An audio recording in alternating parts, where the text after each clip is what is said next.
Not all warriors return home. Some become the soil of new nations. Others, the heartbeat of revolutions not yet born.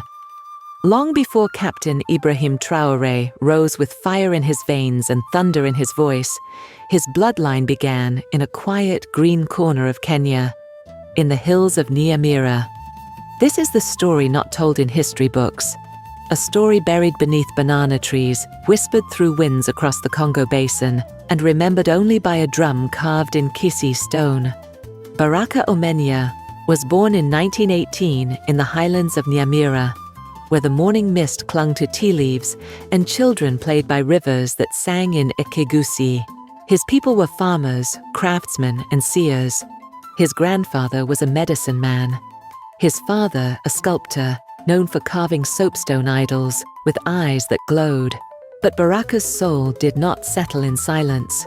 When the Second World War reached Africa, British recruiters came with promises, wages, uniforms, and the illusion of honor. Baraka, then 21, saw it as a chance to chase the edge of the earth. Against his mother's tears, he joined the King's African Rifles and left Kisii under the early sun, a sling of Kisii soapstone around his neck and a drum carved by his father tied to his back. They called him Baraka wa Mwamba, Baraka of the Rock. Baraka trained in Gilgil, marched through Uganda, and crossed Sudan's heat like a ghost.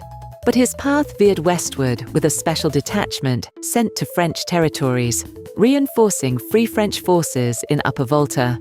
He arrived in Bobo Dioulasso under the shadow of colonial tension and local resistance.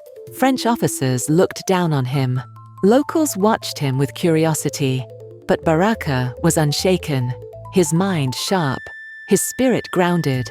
What shook him was her. In the village of Kera, Baraka first saw her dancing around a fire. Aissata, daughter of Dierasuba the smith, her hands blackened by iron and her voice as smooth as calabash wine. She challenged him the first time they spoke. "Why do you, a stranger, walk like this land belongs to you?" He answered, "Because the wind tells me I was meant to arrive here." They clashed like thunderclouds, but laughed like rain. They taught each other. She gave him Dioula proverbs. He sang her Kisii folk songs. He carved her likeness into soapstone and told stories of the Nyanza lake spirits. By the time the war ended, Baraka had stopped writing letters to Kenya. He had made his decision. They married in 1946 beneath a mango tree, to the rhythm of djembes and a carved drum passed from Kisii to Kera. Elders in the village told stories of ancestors who traveled through the earth. Perhaps Baraka was one of them, returned. They had a son, Mamadou Omenya Traoré. The boy grew up, chasing lizards and dreams.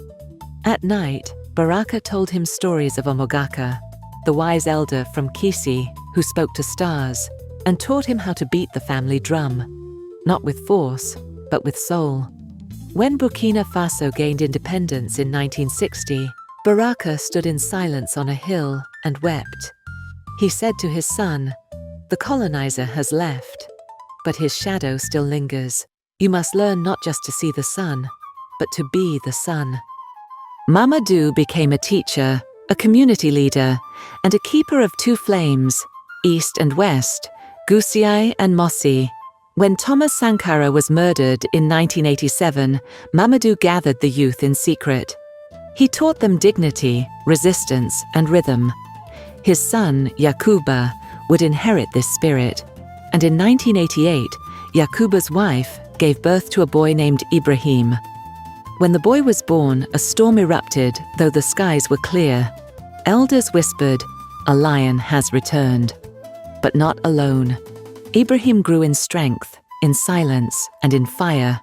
He was not loud, but when he spoke, men listened. He learned of Baraka, the warrior from the hills of Nyamira, who never returned home but planted a legacy in foreign soil. When corruption crippled Burkina Faso and fear ruled from marble halls, it was not politics that woke Ibrahim, it was memory. In 2022, on the night before the coup, he went to Kera. He dug beneath an old mango tree, and from the roots pulled the drum, cracked, worn, but still pulsing. He struck it once, and all of Nyamira, all of Kisii, all of Kenya in his blood, echoed through that single sound. He rose, and with him rose the people.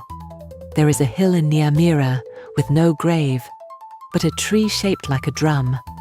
There is a village in Kera where the wind speaks Ekigusi at night.